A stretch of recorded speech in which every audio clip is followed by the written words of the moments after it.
Good morning and welcome to the Perseus Mining Investor Webinar and Conference Call. All attendees are in a listen-only mode.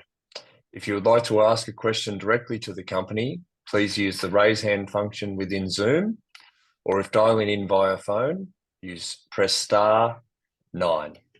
I'll now hand over to Perseus Mining Managing Director and CEO, Jeff Quartermaine. Thank you, Jeff. Great, thanks very much, Nathan, and welcome to Perseus Mining's webinar to discuss our March 25 quarter report.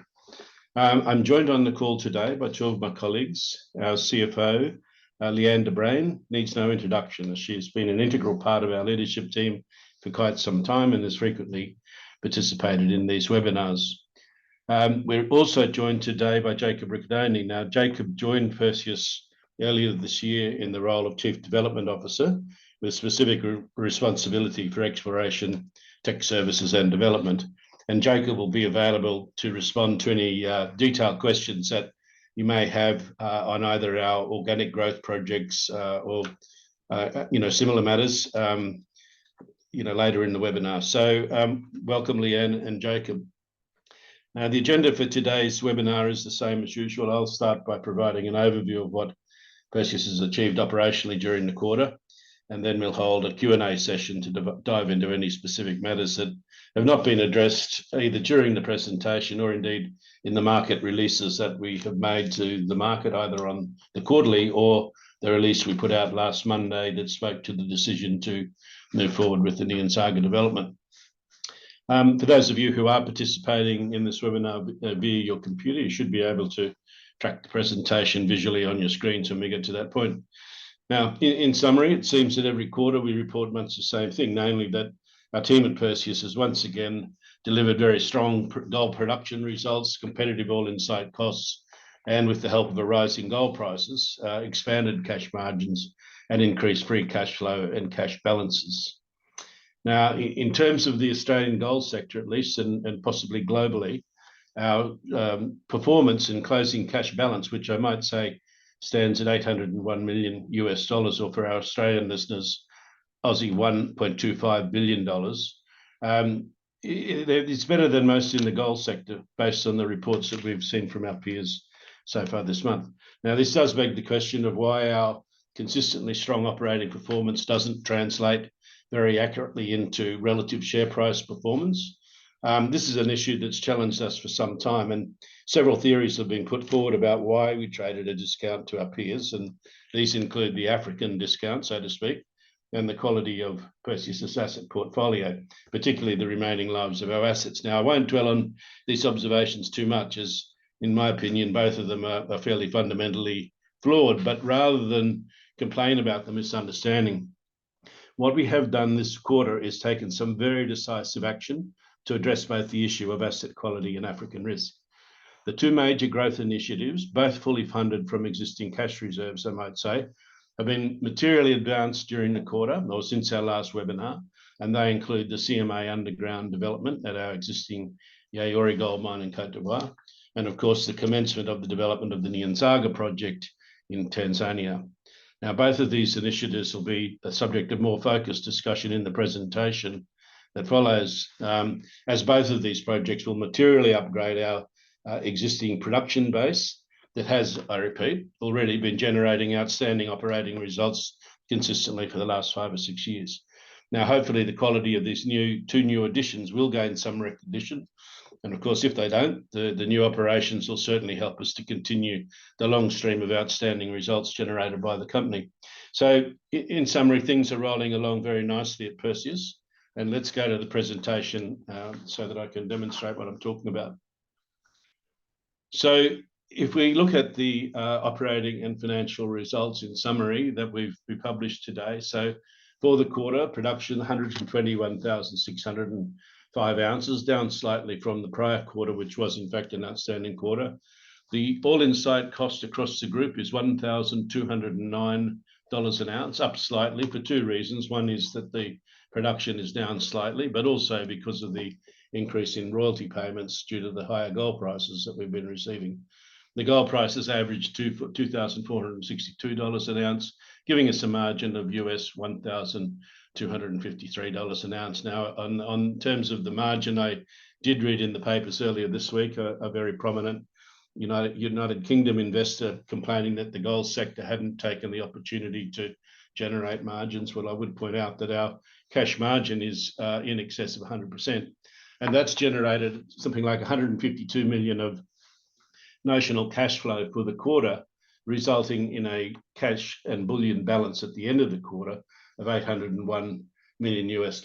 Now, I point out that $801 million US does include 34,208 ounces of gold that were valued at the spot price on the 31st of March, which is $3,115, so down from where it is today, in fact, but nevertheless, that's how that number has been arrived. I should say also it does not include any debt. We don't have any debt, even though we do have an undrawn line of credit of $300 million US. Now, if you look at that in context with what we've done in the past, as I said, the December quarter was up slightly, but for the last 4 quarters, there's been a fairly remarkable consistency in our performance. And during that time, we've seen the gold price rise, and we've seen the costs kept reasonably steady. All 3 operations are running reasonably well, although I have to say, not without their challenges, as I'll mention in just a moment. But certainly in this rising gold price environment, it is giving us the opportunity to significantly generate or expand our margins and cash, etc., etc. Now, looking forward, we're now 1 month pretty much through the 3 months of the quarter. Happy to say that we're operating bang on targets at the moment, and we'll continue to deliver similarly good results into the future if indeed nothing untoward happens in the next couple of months. Now, in terms of what we are predicting, this chart that you can see shows the guidance that we have given to the market. Now, we're obviously very well positioned relative to the forecast for the half year and the full financial year. I think, if anything, what we're going to be doing is, provided that nothing untoward happens between now and the end of June, we will end up in the upper quartile of the production range that we've given the market, and at this stage we're quite some way below the bottom end of the cost range. So that's a pleasing outcome, and that of course has occurred notwithstanding the higher royalties, etc., that I mentioned before. Now, if you look at where the productions come from, I'll just quickly run through the 3 operations. So Yaouré was the standout again, as it has been for some time, 57% of our total production. So it's the main contributor. The costs this quarter were down a bit on where they have been, and we have been the beneficiary this quarter of the fact that we did have accelerated stripping in the last couple of quarters. Now, you'll recall I mentioned on this presentation, for the last couple of quarters that we did get behind in our stripping, and we had accelerated stripping in the last couple of quarters to get back on track. We are back on track, and we're now accessing high-grade material, and so that's been what has caused this pretty good cost performance in the last quarter. The issue that is challenging us at the moment, if anything, at Yaouré is the fact that we've just opened up the Yaouré open pit. We've been mining in the CMA open pit up until now. So the geology in the Yaouré pit is quite complicated, and our grade control procedures need to be modified to adjust to the new ore body. And at this stage of the game, we haven't quite got it right. We've got a positive reconciliation in tonnes, a negative reconciliation on grade, but overall positive on ounces. But that's something that we're working on pretty furiously at the moment to get that right, because that is important for us going forward, because ore from that Yaouré open pit is going to be blended with ore from the CMA Underground, and I'll talk about this in just a moment, but we signed off on that operation earlier this quarter. Now, as far as Edikan is concerned, it was a little bit disappointing relative to the prior quarter. About 34-35% of our gold comes from Edikan. Right across the board, the metrics were slightly under where we had hoped they would be, but nevertheless, the costs were still fairly good. I mean, $1,177 per ounce at Edikan is right in the bottom end of the global cost curve. And I think full credit to the team that we've been able to keep a lid on our costs at Edikan going for over the last few years. Reconciliation there is very good, or is within market ranges, etc., etc. So we're not too concerned there. We have started mining in the Nkasuo pit, which is a new pit that was discovered a few years ago by our team. Now, this ramp up, and this is partly what's attributed to the performance this quarter. Our ramp up has been a bit slower than we were hoping for as a result of some land access issues in the area. These are gradually being addressed, and not before time, I might add, given that the AG and Fetish pits are getting towards the end of their life. So we will be mining from Nkasuo, in the next quarter, in full steam ahead, and hopefully by then we'll have things sorted out. Now, one of the points I might just make on Edikan while we're talking about it, which I think is important in the context of geopolitics, is that our mining licenses in Ghana have been renewed. They've been signed off by the minister, and then will be presented to Parliament, I believe, as part of a batch in May this year to get a parliamentary ratification. So, some of the issues that have been reported in Ghana recently, I can say that most certainly don't apply to Perseus. As far as our standing in the country, we are in good standing. And we have the opportunity to extend the mine life at Edikan, I might say. We've been doing quite a lot of work on strategic options, and we'll publish this data later on in the year. But certainly we believe that there is an extended life at Edikan looking forward. Singuisi's been a little bit disappointing this period as well, and there are once again fairly solid reasons for that. All of the metrics have been reasonably okay, other than grade, and the grade is down as a result of not accessing the higher grade material at Fimbiasso in the way that we're wanting to do. A large part of that relates to our contractors' performance, equipment availability, and productivity. We have addressed those issues by bringing in some additional equipment ourselves and hiring it back to them. And we will overcome this issue as we move forward. But certainly the performance this quarter was not where we would like it to be. Once again, similar sort of thing. We're getting good reconciliations, across the site, and I think that the life of Sissingué, it can be extended quite materially through these strategic options that we've been evaluating, and we will, as I say, communicate those when all of that work has been completed. So the production is in reasonably good shape, and I'm now going to hand to Leanne to address some of the financial metrics, please, Leanne. Thanks, Jeff, and hello, everybody. Good to be on the call. You'll see from the slide in front of you that our cash flow and our overall balance has grown significantly since the last time we reported, which was 704 million. It's now sitting at $801 million, including bullion.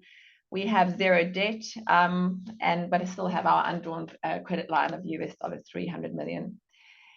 We continue to make contributions to our host countries, contributing this quarter $22 million in tax. The capital expenditure for the period of $17 million points out that does include $11.4 million relating to the Zaga pre-FID expenditure. And we also in the period contributed $10 million into the share buyback, which I'll talk a little bit later. If we move on to the reconciliation of our all-in site costs to our all-in sustaining costs, reminding the listeners that Perseus has for many years reported an all-in site cost number, which is a pure cash number and doesn't necessarily agree with the IFRS all-in sustaining cost. And so we've put the slide in just to explain those differences so everybody is aware. You'll see that we have got a reconciliation because we use produced versus sold. In the period, we had inventory movements because Edikan was building up stockpiles, and then the corporate admin cost, which is included in the all-in sustaining cost, is not included in the all-in site cost number. Moving on to the hedging position and strategy, we have always continued to focus on downside price protection to ensure the certainty of our cash flows, particularly now that we have committed to the Zaga project over the next 2 years. However, giving consideration to the robust gold environment in which we are operating, we have our revised strategy from using spot deferreds and forward contracts to a zero-cost collar approach. And this provides us downside protection, but does allow us for upside participation. And what we've set out here, which I won't go into too much detail, just sets out, you can see what our hedge book looks like going forward over the next 4 years, or 3 and a bit years, should I say, and how the introduction of this new strategy is giving us that upside participation. The next is the share buyback. This is our position as at the 9th of April when we enter the blackout period. And so we've executed at that period 32.78% of the buyback, which was about $32.74 million. With the release of the Zaga FID and the quarterly this morning, we will likely commence participation in the share buyback again. And that's all from me from the financial side, Jeff. Okay, thanks, Leanne. Yeah, the share buyback's been pretty interesting, I have to say, and I think it has actually materially benefited our shareholders the way we've implemented it over the last few months, being able to support the market when there were unusual things going on and providing some real support at times when it was needed. I'd like to now talk about the organic growth piece. As I said, this is a pretty important piece of our business and something we've given a lot of attention to in the last couple of quarters. The CMA Underground Development was the first cab off the rank, and that was we announced the FID decision, the final investment decision, in late January. This is an underground operation off the side of the existing CMA pit. Things are moving along very nicely in preparation for cutting the first portals in July of this year. We've appointed Burncut as our contractor. They've mobilised on the site, and preparations are well and truly underway. And we have gone ahead with the decision based on an in-principle approval by the Minister for Mines, Petroleum and Energy in Côte d'Ivoire, and we believe that his ministerial decree will be issued in the next week or so, as all of the prerequisites for the issuing of the document have now been completed. So we're in very good shape as far as the project is concerned. Now, if we look at the schedule, as I said, the Burncut are busily on the site working in getting things organised.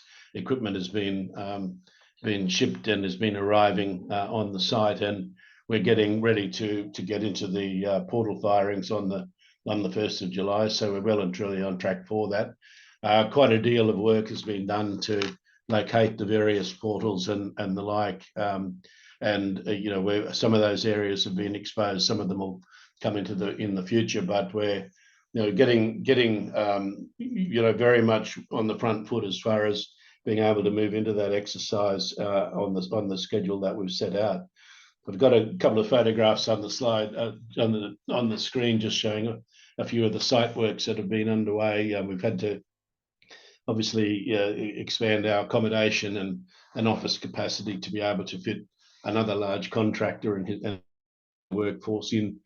We've also had to upgrade a few of the services, water, power, etc., to make sure that the underground operation will be fully serviced when we get going. So all of those things are moving forward very strongly, and we're in a very good place, I believe. We've been recruiting quite heavily over time, bringing in some very high caliber people in the underground mining space, which, as people know, is new to the Perseus business. Now, the other very important project that we've initiated since the last webinar has been the Zaga gold project in Tanzania. We took an affirmative final investment decision earlier this week, and we announced to the market the position. So we're moving ahead with that project. Our budget for the exercise going forward is around $523 million, including contingencies, pre-production costs, etc. So it's pretty much in line with what we were expecting it would be as we were sort of doing the work over the last 12 months. The important thing to note on this is that the funding of this project is coming via non-interest bearing loans from Perseus to the operating company, and relying on our existing cash balance of $801 million. So we need no external financing to go forward with the project. All the money is in place. and that gives us a lot of flexibility in terms of moving forward. One thing I would say is that we've had some very constructive engagement with the government of Tanzania over the last 12 months, clarifying terms on the existing framework agreement and the shareholders agreement. And I would say well done indeed. Call out Leanne and her team who have been leading the charge on that, done a terrific job in being able to establish really strong relationships with the government and convert that into meaningful documentation that'll govern the project going forward. And just so slides to show you what we're talking about. So Tanzania is on the eastern side of the African continent, and the project, the Zaga project, sits on the southern shores of Lake Victoria. It's in an area where there's been quite a lot of mining in the past, particularly Barrick have been active in there, North Mara, Anglo Ashanti, Gator, etc. So these are names, Bulyanhulu, these are names that are well known. Golden Pride's another one, Buzwagi. These are names that are very well known to the industry. So there is a long history of mining in the country, and the Nyanzaga project will be the first new project for about 17 odd years in Tanzania. So it's very exciting for everybody. The site is reasonably compact. We've got allocations made for waste dumps and tailings dams, etc. It is relatively adjacent to Lake Victoria, so environmental management is a very important piece of what we're doing going forward. Now, the way we're developing this project is different to the previous owners who were envisaging a small open pit at the top and using the proceeds from that pit to fund a drive down on higher grade material at depth and having an underground operation. What we're doing is we're going to do a single large open pit initially, and then we'll see where we go to from there. So this open pit will be developed in a couple of stages. You can see on the slide the white and the blue lines being the various stages that we'll embark on, and that orange line is the outline of the pit that we've approved. Now, this is what we're calling the first phase of this particular project. The difference between the orange line and the pink line are inferred resources. And what we'll be doing, the inferred resources into these areas here, and what we'll be doing over time is drilling those out, converting them into indicated or measured, and putting them into the mine plan. And ultimately, we would expect to end up with a pit that's something aligned to that pink line, which will have a very much expanded ore mineral resource and ore reserve reporting. What we've done with the processing facility, it's a larger processing facility than was previously envisaged. This is a 5 million tonne nameplate plant designed by our contractors Lycopodium, who we've worked with in the past on several of all of our operations. And of course, Lycopodium is very well known in Africa, having built just about every decent plant in the last 15, 20 years, I would think. This plant is fairly standard. There's nothing fancy in the process flow sheet. So you've got SAG mill, ball mill, thickener, CIL, etc., and then electrowinning. So nothing terribly fancy around this. And we believe, if anything, the plant will operate above nameplate, as tends to be the case with these Lyco plants. The metrics that are related to the project, I guess the important metric is that we believe that the reserve that we're working to at this particular point in time is about 2.3 million ounces, which is reasonably close to the previously announced reserve, from which we'll extract about 2 million ounces of gold. The production will average around 200,000 ounces over the 11-year life. I mean, it peaks out at about 246 at one particular point. But very importantly, the all-in site cost, it runs at around $1,200 an ounce. And that cost has been very carefully benchmarked, not only against other operations in Tanzania, but also what we've actually done elsewhere on the continent. From an investment point of view, we have used a $1,700 pit shell for the design of the mine, but used a $2,100 per ounce long-term gold price in calculating our metrics. And as you can see from the slide, the undiscounted cash flows, both pre-tax and post-tax at $2,100 are pretty interesting, but at $2,700 they're even more more interesting. And certainly we believe that this will be a project that will generate very, very substantial benefits for all of our stakeholders as we go forward. The production forecasts, as you can see from the slides on, as I said, we're averaging around the 200,000 ounce mark over the life of the project as it's currently known, but it does peak out at various times quite a bit higher than that. So it's a pretty steady production profile, and one that will add materially to our overall group profile going forward. So looking forward, we're very confident in our ability to deliver the project as planned. I mean, Perseus, as you're aware, has successfully developed and is now operating 3 gold mines on the African continent, Edikan, Singuisi and Yaouré, and doing that fairly successfully. Now, what very importantly, many of the contractors and the employees who were engaged on the Yaouré build, for instance, and delivered that one ahead of schedule and under budget during the COVID crisis, they'll also be working on the Zaga. So we've managed to bring most of the team back together, and we think that that'll deliver some significant benefits. Now, the other good thing about this project is that there's very significant in-country capacity in terms of skilled and unskilled labour, and also industrial capacity. Not only that, we've got very strong support from our host communities and, very importantly, the host government. So all of the ingredients that are needed there are there for the project to go ahead and perform very strongly in its current configuration. Now, I've mentioned a couple of times the term phase 1. We do believe that there will be a second phase to this project. We're already embarked on a second phase of resource definition drilling, which we believe will add materially to the mineral resource and the reserve. And that will be announced in due course when all of the data comes in. It's not only resource definition drilling, I might add, but we're also doing metallurgical and geotechnical drilling to further inform the design of the pits and the like. And I think there are some real opportunities potentially coming from this work to perhaps improve the cost structure going forward. Now, in terms of the schedule, we've done quite a lot of work already in terms of awarding various packages and getting underway in some early works, et cetera, and building relocation housing. So that's going along fairly strongly, and we'll be, moving into full-scale development works as very, very soon. In fact, we're doing it right now, and we'll be looking to be producing first gold in the first quarter of 2027. In fact, I think I'd be very surprised if it's not a tad earlier than that, given that everybody is incentivized to deliver that outcome, but we'll stick with the Q1 2027 for the time being. And just a couple of photographs to show you what has been happening on the site, and you can see visually that there has been a good deal of preliminary bulk earthworks underway, both in terms of preparing for the main camp and the process plant. We've got the site pretty well demarked with fence line, et cetera, and things are moving along pretty nicely on that front. The relocation housing has been an important piece of what we're doing.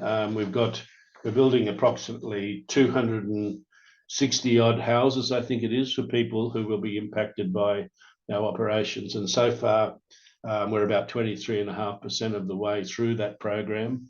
We have delivered, or we've completed 29 houses, and I think 26 of the 29 are currently occupied by very happy residents, I might say. So that program is moving along very nicely and is being very well received by our host communities. The community consultation piece, as I said, is extremely important here. We do want to make sure that the people are kept well informed along the way and they know exactly what we're doing. We also want to make sure that people have the opportunity to gain employment on the mine site and to benefit from commercial activities in the region. So our community teams do spend a lot of time out and about talking to the local communities, and I think that based on our prior experience, that will be beneficial as we go forward. Also, part of that, as I said, is educating people and bringing them through into the workforce, and we've already started that process of making sure that we recruit locally to the greatest extent possible, and that people are taking up the learning curve as best we can get them, because they will be making a significant contribution as we go forward. I've mentioned the second phase of resource definition drilling, which is underway. I mean, it's a fairly healthy program that we've got in mind, and we do have some serious expectations about what that will yield. But I think the guys have got a pretty good eye on what the ore body looks like, and the work that's being done is high quality. And as I said, the aim is to deliver an upgraded reserve before too much longer. So that's pretty much it as far as our growth is concerned. I haven't mentioned, of course, the other initiatives that we have. I mean, we have the Mayasan project in the Sudan that we're looking at various options there to try and see how we can best add value to our shareholders through that exercise. We've also got a few unlisted investments around the place, and I think actually the value of those listed investments something like $111 million US. So if you're looking at the liquidity of the company, you can add $111 million to the $801 million of cash in bullion, and that says that Perseus is in fairly good shape to fund its way going forward. Now, I've mentioned a couple of times, particularly in relation to and Zaga, the importance of the sustainability piece, the ESG pieces, and right across the company, that is something that is very important to us. So, safety is a primary focus, and the safety statistics that we are generating month in, month out, I think, are very, very credible in any company, let alone on the African continent. In fact, they're as good as you'll see globally, where we've got a TRIFR of 0.74, which is well down on a lot of our other peers. The community contribution, Leanne mentioned that earlier on, we continue to put quite a strong economic contribution into all of the countries where we operate: Ghana, Cote d'Ivoire, Tanzania, Sudan. This is not, takes several forms. I mean, clearly employment is one, and taxation is another, and of course procuring from the local vendors is very important. But fairly significant amounts of money are going into the economies of those host countries, and we think that is important.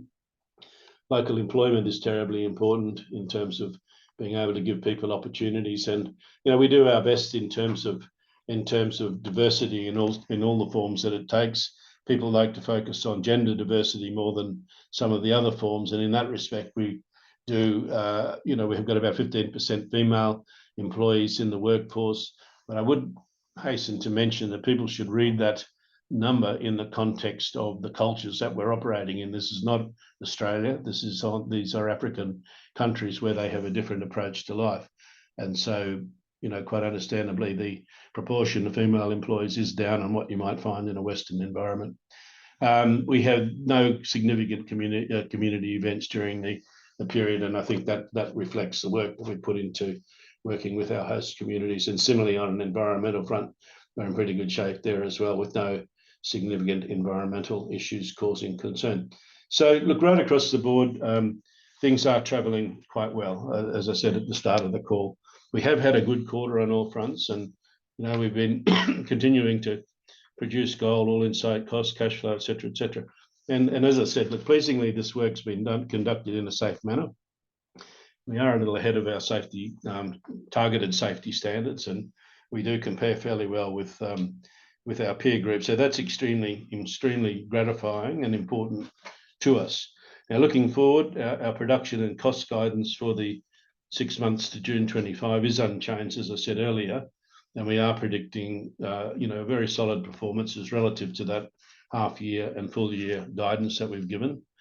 And looking further into the future, we are embarked on we're currently embarked on our annual planning cycle, and before long, we expect to be able to publish an updated long-term production and cost forecast for the entire Perseus Group based on these revised plans. And I've no doubt that what this will do is provide further clear evidence that our strategy of producing between 500 and 600,000 ounces of gold per year at a cash margin of no less, but usually a lot more than $500 an ounce, will continue for some time into the future, and that's irrespective of any other M&A activity we'll do into the future. Now, I have been promising that group forecast for some time, and we are in the process of putting it together. What we're trying to do is to ensure that we maximize value from our existing asset base before we go public, and we don't want to go prematurely. We want to be able to show our investing public what we're going to do and then be able to deliver on that plan, and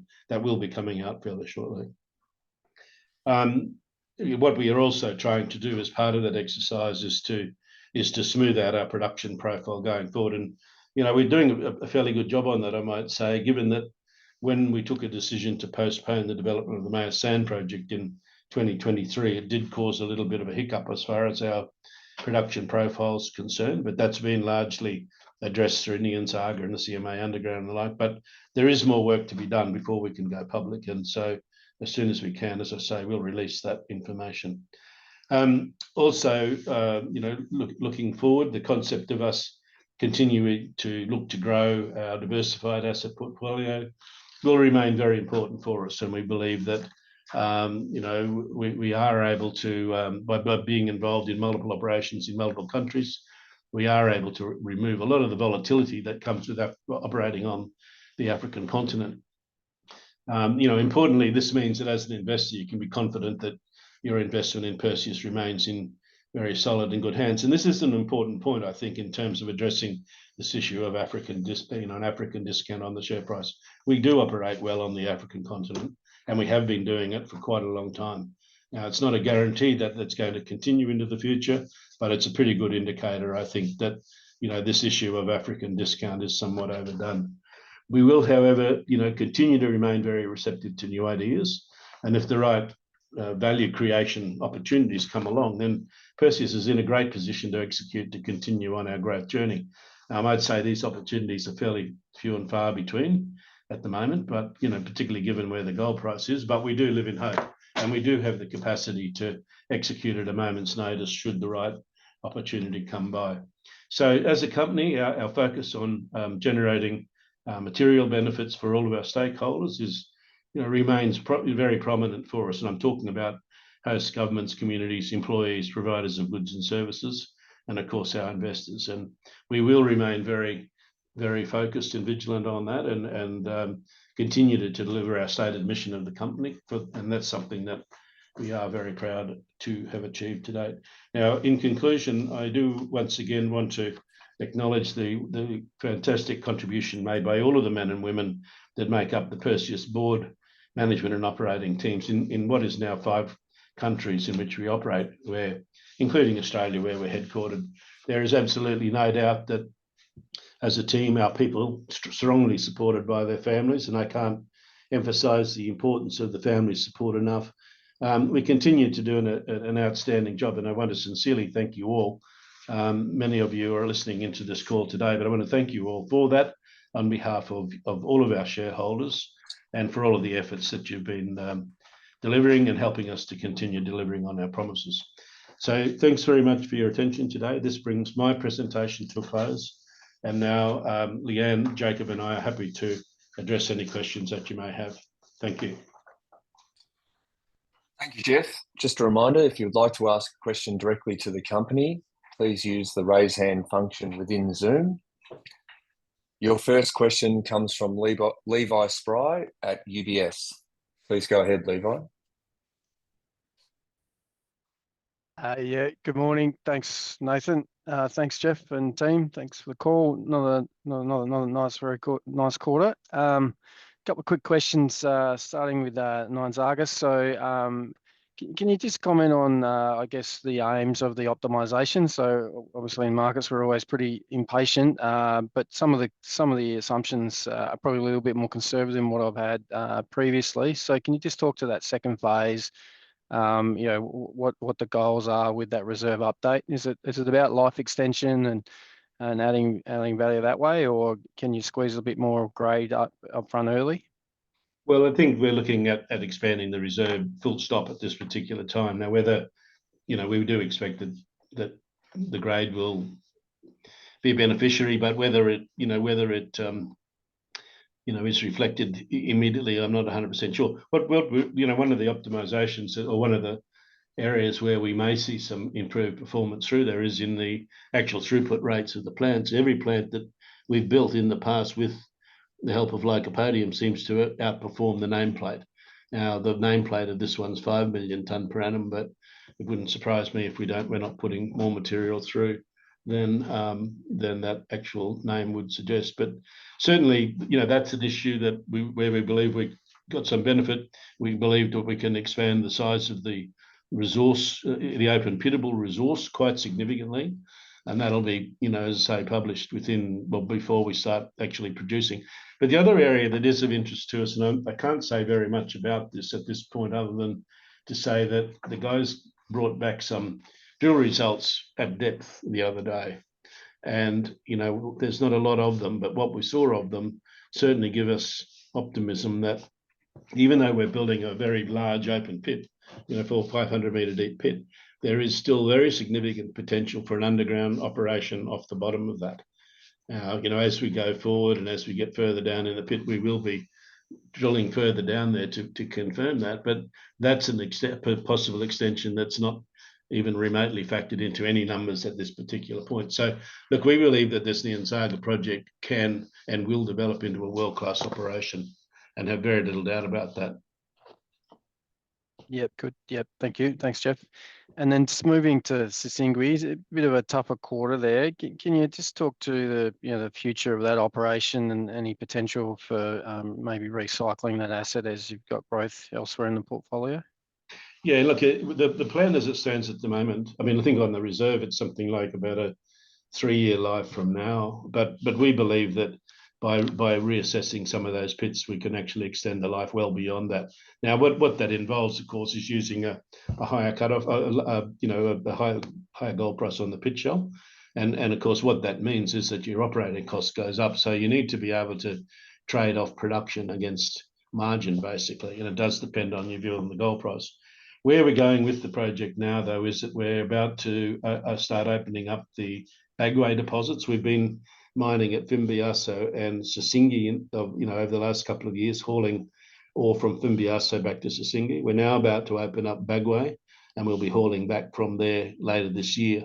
And we'll be mining down there I think there's 3 pits down there at the present time that we have delineated. So, it's got a reasonable future. And in fact, the production levels that are budgeted for next year are quite materially above where we are this year, because the grade from Bagway is quite attractive. Now, what actually happened was that when we started mining at Fimbiasso, we discovered that, in fact, there was actually quite a lot more ore there than we had originally envisaged. Now, what we decided to do was to mine out those deposits before we went to Bagway. So we deferred opening Bagway by about a year, basically, while we mined out Fimbiasso.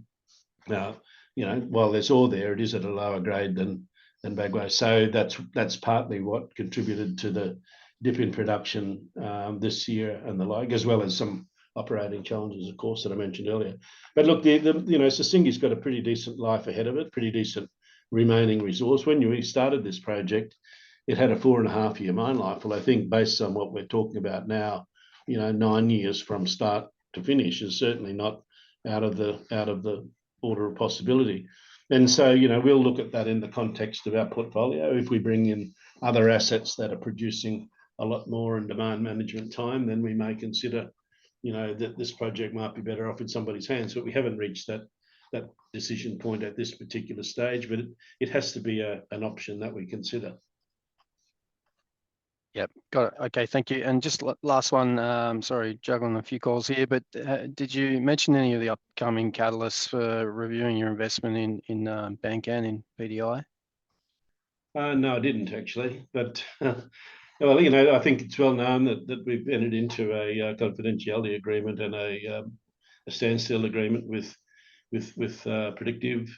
We can't make an investment decision until we've had full access to data and evaluated what the opportunity is worth. I would say, though, that if you look at Predictive and Bankan and compare it to, say, Zaga, it's multiples more costly than what the Zaga project has ever been. So, in the current environment, it looks pretty darn difficult, but you never know. The data may tell us a different story, but we don't have any plans for it at the present time. We're very comfortable to sit where we are and see what the future holds. Got it. Thank you. Appreciate your time. Thanks, Jeff. No problem. Thank you. Your next question comes from Richard Knights at Barrenjoey. Please go ahead, Richard. Hey, Richard, you're on mute. Apologies. There we go. Hi, Jeff, Leanne, how are you? Just one on grade reconciliation or the grade and tonnage reconciliation at CMA Open Pit. I'm just wondering how to think about that over the next 12 months. I mean, obviously it's been positive by an order of magnitude, over the last 12 months. CMA Open Pit is fine. Where the challenge is in the Yaori Pit, which is the new one. Right. Yep. Okay. And So, yeah, go ahead. So the geology is really quite complicated. There are a number of structures there coming in at different angles and things like that, and just the grade control techniques that we've used weren't giving us as accurate a result as we're used to seeing. So Jacob and his team have been working furiously on this to rectify the processes, and I think Jacob can make comment if need be on it, but we are making good progress and we expect to see improvements coming forward. So it is an important point because there is definite mineralisation, a lot of mineralisation there, and we want to make sure that that mineralisation gets captured and put in the mill, not lower grade material.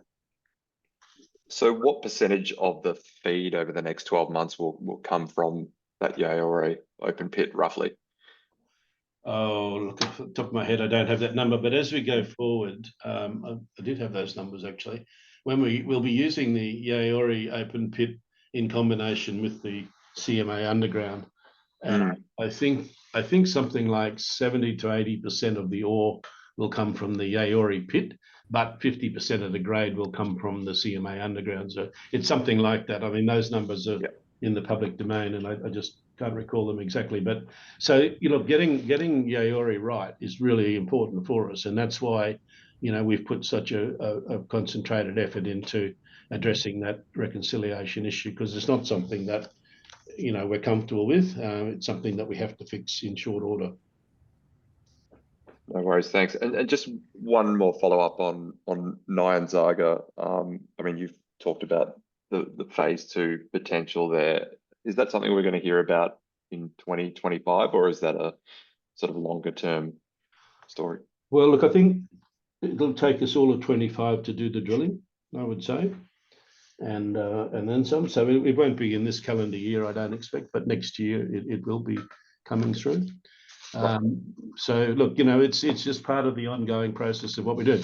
We could have deferred development, and drilled the whole thing out before we started, but we thought that taking what we've got for the time being made a lot of sense. It allowed us to get into production earlier, to address the longer term production profile of the company, and that we'll backfill with additional reserves as and when they're delineated, assuming that they are, of course.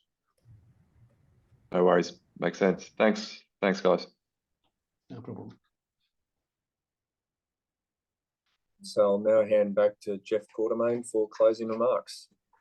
Okay, well, look, thanks very much. I know we've taken a lot of time, and today's another busy day for many people, so apologies for that. But look, we are very comfortable with the way we're tracking. I think we're generating some fairly significant benefits here for our stakeholders, returning money to shareholders, both in the form of dividends and the share buyback. And we expect that that'll continue into the future. So look forward to keeping you informed as we go forward. There's lots on the horizon. We've had a very busy 3 months, but I think it's been a very productive 3 months, and long may that continue. So thank you very much, and look forward to talking to you again.